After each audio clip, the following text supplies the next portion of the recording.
Joining us to discuss the Edo election, the outcome is Public Affairs Analyst Francis Chilaka. Good evening. Glad to have you join me on the news. Let me kick off straight by asking what your assessment is of the just concluded Edo State election. I wasn't in Edo State, but I would say that from the reports we got, it wasn't as free as anybody would think. Any election that vote buying is involved and people are being induced financially to vote, I would think and suggest that such an election of that particular unit or voting place where the inducement takes place should be cancelled. I mean, that's the right thing to do. So for me, the election has come and gone, but I would say that it wasn't as free and fair as everybody would have expected. Now, beyond the cancellation of election, results like you're submitting, there are concerns, as to misconduct, like you've rightly mentioned, and also vote buying from one party to the other.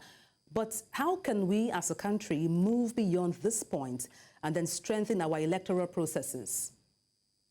Well, it's a simple thing to do. It's for us to come as a people and decide the kind of leaders we want.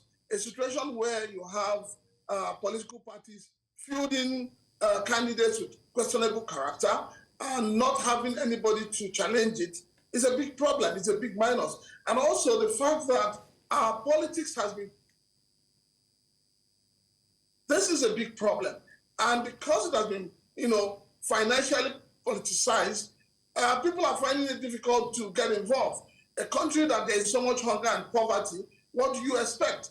People will collect the money and just vote because for them, they need to survive. So we need to take away money from our political life. One. Two, we need to take a second look at the electoral laws.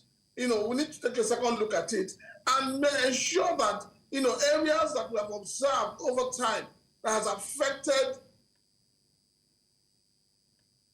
across the country, we should take it into consideration and immediately take steps to avoid such situations. Let's look at accusing fingers people are pointing to security agencies being compromised and also allegedly conniving to inflate results. What overhaul would you recommend to security agencies going forward so they can indeed be a true replica of enforcing laws and not contravene the law themselves?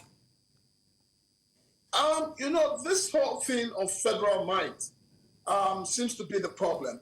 This idea of whoever Mr. President is, his political party would want to take it all. We need to change that approach.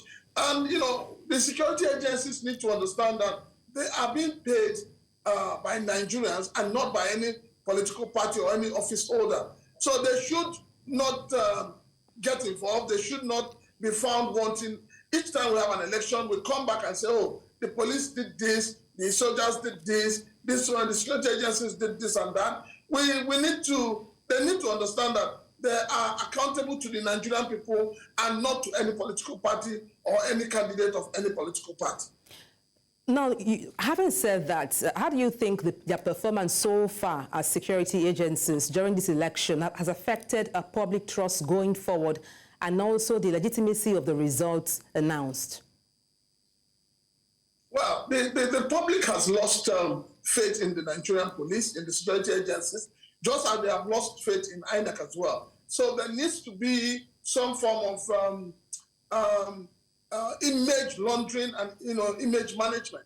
People have really lost faith in our security agencies, and it is affecting every strata of our life as Nigerians. So a lot needs to be done. The government needs to begin to, like I said before, the Nigerian police particularly are not even trained to manage crowd.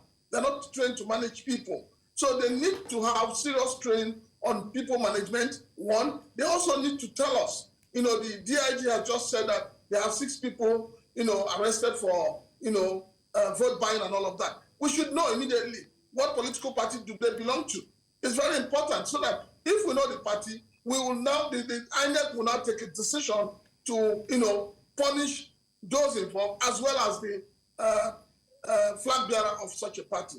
Okay. If we don't do this kind of things, if there's no punishment for crime, if there's no punishment for an offense, we will keep going around in circles without moving forward. I understand we're pressed for time. Just forward-looking now, what submissions would you make for us to demonetize politics in Nigeria?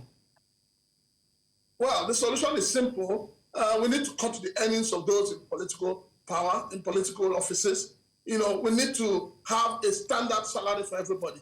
If, for instance, House of Rep, senators are earning the minimum wage of 70,000 naira, I'm sure a lot of people will not go into politics. All right, thank you so much for your submissions on the news. Francis Chilaka, Public Affairs Analyst, many thanks indeed.